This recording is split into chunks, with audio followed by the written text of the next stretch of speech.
Well, hello, and come along as we visit Ulysses S Grant, our 18th president. Born April 27th, 1822, in Point Pleasant, Ohio, passed away July 23rd, 1885, in Mount McGregor, New York. Was a U.S. General Commander of the Union armies during the late years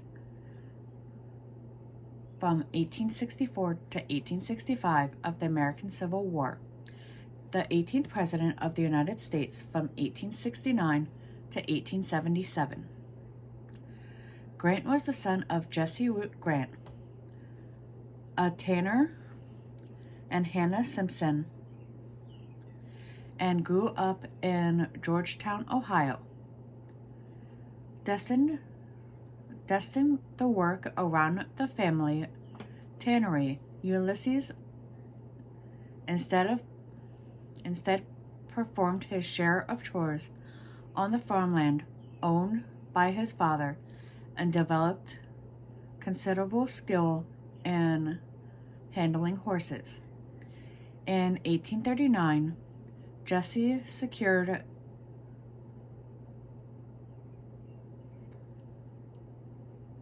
for Ulysses an apartment in the United States Military Academy at West Point, New York, and pressured him to attend. Although he had no interest in the military life, Ulysses accepted the appointment, realizing that the alternative was no further education. Grant decided to revise his given name and enroll in the academy as Ulysses Herman, probably to avoid having the acronym HUG embroidered on his clothing. However, his congressional appointment was erroneously made in the name Ulysses S. Grant, the name he eventually accepted, maintaining that the middle initial stood for nothing. He came to be known as U.S. Grant, Uncle Sam Grant, and his classmates called him Sam. Standing only a little over 5 feet tall when he entered the academy, he grew more than 6 inches in the next 4 years. Most observers thought his slouching gait and sloppiness in dress did not conform with the usual soldierly bearing. Grant ranked 21st in the class of 39 when he graduated from West Point in 1843, but he had distinguished himself in horsemanship and showed such considerable ability in mathematics that he imagined himself as a teacher of the subject at the academy. Bored by military curriculum, he took great interest in the required art courses and spent much leisure time reading classic novels. Upon graduation, Grant was assigned as a brevet second lieutenant in the 4th U.S. Infantry, stationed near St. Louis, Missouri, where he fell in love with Julia Boggs Dent, the sister of his roommate at West Point. They became secretly engaged before Grant left to serve in the Mexican-American War and married upon his return. In the Mexican-American War, Grant showed gallantry in campaigns under General Zachary Taylor. He was then transferred to General Winfield Scott's army, where he first served as regimental quartermaster and commissary. Although his service in the post gave him an invaluable knowledge of Army supply, it did nothing to satiate his hunger for action. Grant subsequently distinguished himself in battle in September of 1847, earning brevet commissions as first lieutenant and captain, though his permanent rank was first lieutenant. Despite his heroism, Grant wrote years later, "I do not think there was ever more wicked war. I thought so at the time. Only I had not enough moral courage to resign." On July 5th, 1852, when the 4th Infantry sailed from New York for the Pacific coast, Grant left his growing family. 2 sons had been born behind. Assigned to Fort Vancouver, Oregon Territory, later Washington State, he attempted to supply his army pay with ultimately unsuccessful business venture and was unable to reunite with his family. A promotion to captain in August of 1853 brought an assignment to Fort Humboldt, California, a dreary post with an unpleasant commanding officer. On April 11th, 1854, Grant resigned from the Army. Whether this decision was influenced in any way by Grant's fondness for alcohol, which he reportedly drank often during his lonely years on the Pacific coast, remains open to conjecture. Settling at Whitehaven, the dense estate in Missouri, Grant began to farm 80 acres, or 30 hectares, given to Julia by her father. This farming venture was a failure, as was a real estate partnership in St. Louis in 1859. The next year, Grant joined the leather goods business owned by his father and operated by his brother in Galena, Illinois. At the outbreak of the Civil War in April of 1861, Grant helped recruit, equip, and drill troops in Galena, then accompanied them to the state capital, Springfield, where Governor Richard Yates made him an aide to and assigned him to the state adjutant general's office. Yates appointed him colonel of an unruly regiment, later named the 21st Illinois Volunteers, in June of 1861. Before he had even engaged the army, Grant was appointed brigadier general through the influence of Elbul B. Washburn, a U.S. congressman from Galena.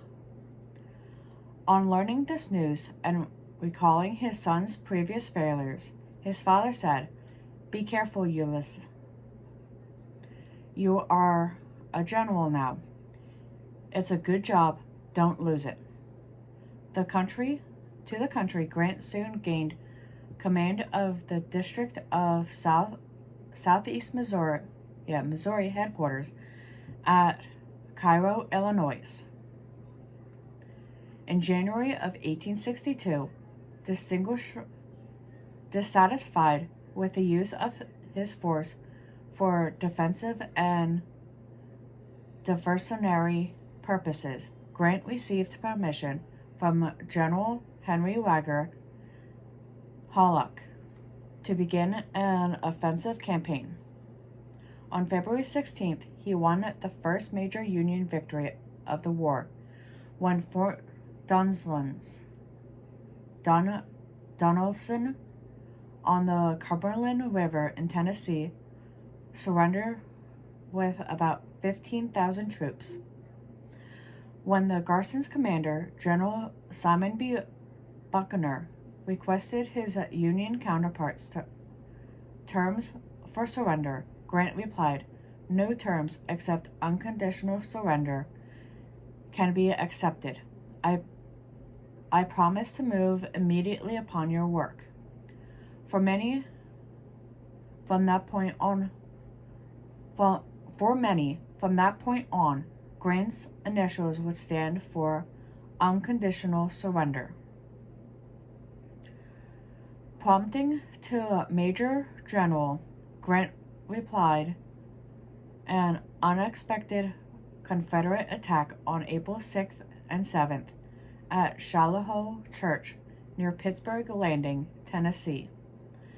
But the public outcry over heavy Union losses in the battle damaged Grant's reputation, and Halleck took personal command of the army. However, when Halleck was called to Washington as General-in-Chief in July, Grant regained command. Before the end of the year, he began his advance towards Vicksburg, Mississippi, the last major Confederate stronghold on the Mississippi River. Displaying his characteristic aggressiveness, resilience, independence, and determination, Grant brought about the besieged city's surrender on July 4th, 1863, when Port Hudson, Louisiana, the last port on the Mississippi, fell a few days later. The Confederacy was cut in half. Grant was appointed Lieutenant General in March of 1864 and was entrusted with command of all U.S. armies. His basic plan for the 1864 campaign was to immobilize the army of General Robert E. Lee near the Confederate capital of Richmond, Virginia, while General William Tecumseh Sherman led the Western Union Army southward towards Georgia. It worked. By mid-June, Lee was pinned down at Petersburg near Richmond, while Sherman's army cut and rampaged through Georgia, and cavalry forces under General Philip Sheridan destroyed railroads and supplies in Virginia. On April 2nd, 1865, Lee was forced to abandon his Petersburg defensive line, and surrender of Lee's army followed on April 9th at Appomattox Courthouse. This surrender, in effect, marked the end of the Civil War. The South's defeat saddened Grant. As he wrote in his personal memoirs, he felt sad and depressed at the downfall of a foe who had fought so long and valiantly, and had suffered so much for a cause, though that cause was, I believe, one of the worst for which of people ever fought. That Grant's army vastly outnumbered Lee's at the close of the conflict should not obscure Grant's achievements. The Union had numerically superiority in Virginia throughout the war, yet Grant was the first general to make these numbers count. Earlier, he had rebounded from initial defeat to triumph at Shiloh. His success as a commander was due in large measure to administrative ability, expressiveness, to innovation, versatility, and the ability to learn from mistakes. In late 1865, Grant, by the immensely popular, torched the South at President Andrew Johnson's request, was greeted with surprisingly friendliness, and submitted a report recommending a lieutenant Reconstruction policy. In 1866, he was appointed to the newly established rank of General of the Armies of the United States. In 1867, Johnson removed Secretary of War Edwin M. Stanton and thereby tested the constitutionality of the Tenure of Office Act, which detected that removals from office be at the assent of Congress, and in August appointed Grant interim Secretary of War. When Congress insisted upon Stanton's reinstatement, Grant resigned in January of 1868, thus infuriating Johnson, who believed that Grant had agreed to remain in office to provoke a court decision. Johnson's angry charges brought an open book between the two men and strengthened Grant's ties to the Republican Party, which led to his nomination for president in 1868. The last line of his letter of acceptance, "Let us have peace," became the Republican campaign slogan. Grant's Democratic opponent was Horatio Seymour, former governor of New York. The race was a close one, and Grant's narrow margin of victory in the popular vote of 300,000 ballots may have been attributable to newly unfinished black voters. The vote of the Electoral College was more one-sided, with Grant earning 214 votes, compared with the 80 for Seymour. That makes me think of the movie Feed Me, Seymour, Feed Me. Anyway, Grant entered the White House on March 4th, 1869. If you know the movie reference, you know.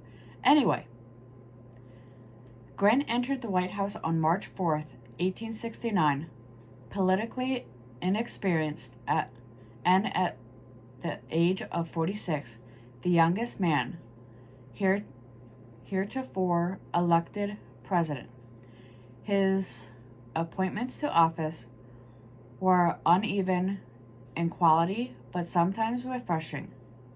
Notably, Grant named Ellie S. Parker, a Seneca Indian who had served with him as a staff officer, Commissioner of Indian Affairs, and Grant's wife persuaded him to appoint Hamilton Fish Secretary of State. Strong-willed and forthright, Julia Grant also later claimed credit for helping to persuade her husband to veto the finance bill, but she did not often involve herself in presidential decision. She darlingly, for that time, supported women's rights and considered Susan B. Anthony to be a friend. As a result, it is said Anthony supported Grant when he ran for re-election in 1872. Rather than the first woman candidate for presidency, Victoria Claflin Woodhull, of the Equal Rights Party, a splinter group that had bolted from the National Women's Suffrage Association convention. Julia was not beautiful. She had a cast in her left eye and squinted. But Grant was attracted to her liveliness, and his devotion to her was unbounded.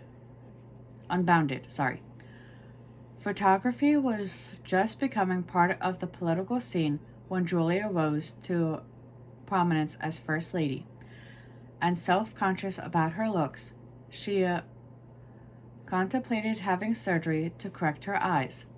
Grant vetoed the idea, saying he loved her as she was. Consequently, almost all pictures of her were taken in profile, meaning side. The Grants had 4 children. Their daughter Nellie became a national darling. When she married in the White House in 1874, the public was entranced by the details of the wedding. The executive mansion was also home for both the president's father and his father-in-law, whose squabbling with each other was general knowledge and aroused considerable public amusement.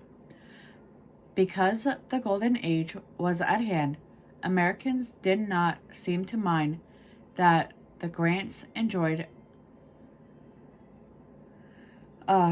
auspicious living.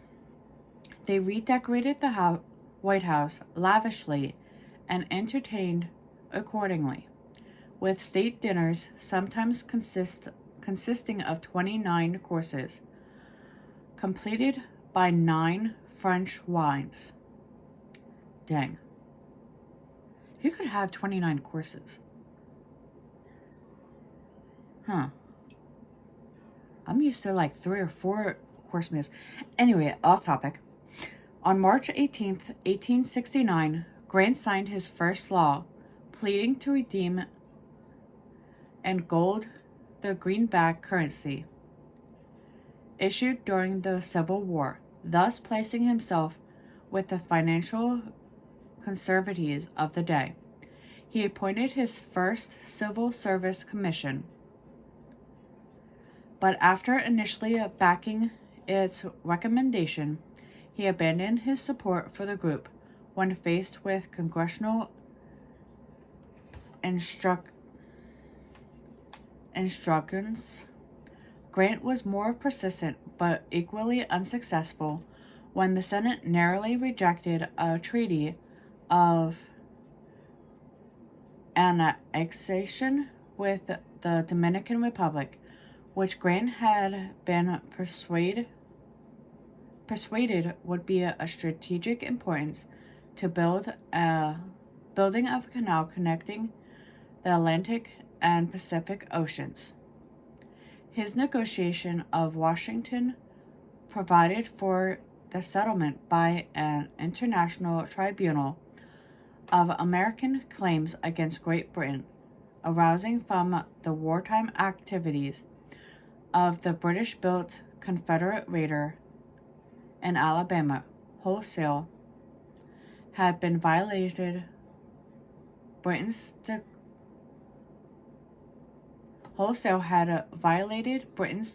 declared neutrality. Grant easily won re-election in 1872, defeating Horace Greeley, the editor of the New York Tribune, and the candidate for the coalition formed by Democrats and liberal Republicans by nearly 800,000 votes in the popular election and captured 286 of the 366 electoral votes. During the campaign, newspapers discovered that prominent Republican politicians were involved in the Credit Mobilier of America, a shady corporation designed to siphon profits of the Union Pacific Railroad. Sorry, I know that word, but did not recognize it by reading it. Anyway, more scandal followed in 1875 when Secretary of the Treasury Benjamin Helm Bristow exposed the operation of the whiskey ring, which had the aid of high-placed officials in defrauding the government of tax revenues. When the evidence touched by the president's private secretary, Orville E. Babcock, Grant regretted his earlier statement, "Let no guilty man escape." Grant's blundered and acceptance in the hurried resignation of Secretary of War William W. Belknap, who was impeached on charges of accepting bribes. Because he was no longer a government official, Belknap escaped conviction. Discouraged and sickened, Grant closed his second term by assuring Congress, "Failures have been errors of judgment, not of intent." Scandals have become best remembered feature of the Grant administration, obscuring its more positive aspects. Grant supported both amnesty for Confederate leaders and civil rights for former slaves. He worked for ratification of the 15th Amendment and went to Capitol Hill to win passage of the Ku Klux Klan Act of 1871. Although he was largely ineffective in enforcing the civil rights laws and other tenets of Reconstruction, his 1874 veto of a bill to increase amount of legal tender diminished the currency crisis during the next quarter century. And he received praise 2 years later for his graceful handling of the controversial election of 1876, when both Republican Rutherford B. Hayes and Democrat Samuel Jones Tilden claimed election to the presidency. After leaving office, Ulysses and Julia Grant set forth on a round-the-world trip in May of 1877. Grant's reputation as a man who saved the American Union having preceded him, he was greeted everywhere as a conquering hero.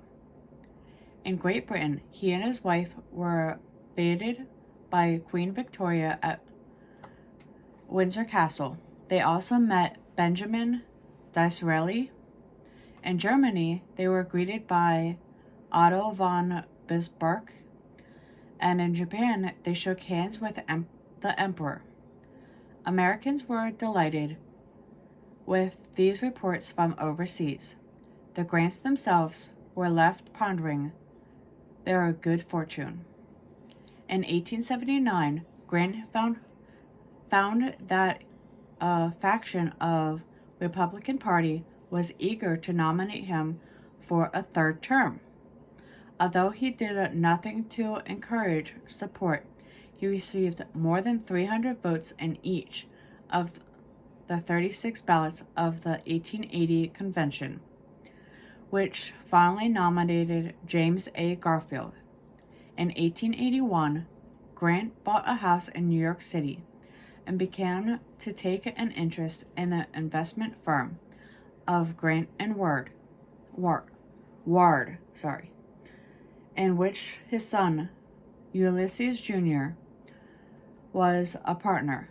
Grant put his capital at the disposal of the firm and encouraged others to follow. In 1884, the firm collapsed, swindled by Ferdinand Ward. This impoverished the entire Grant family and tarnished Grant's reputation. In 1884, Grant began to write reminiscence of his campaigns for the Century magazine and found this work so cognitive that he began his memoirs.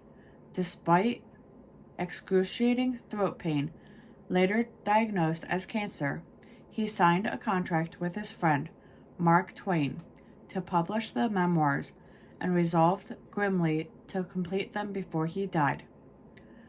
For an account of Grant's experience in writing his memoirs, you can look and see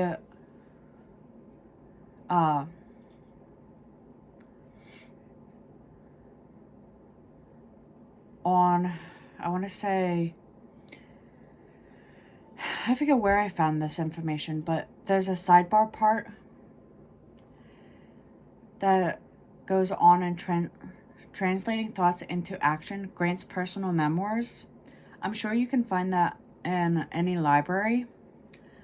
In June of 1885, the Grant family moved to a cottage in Mount McGregor, New York, in the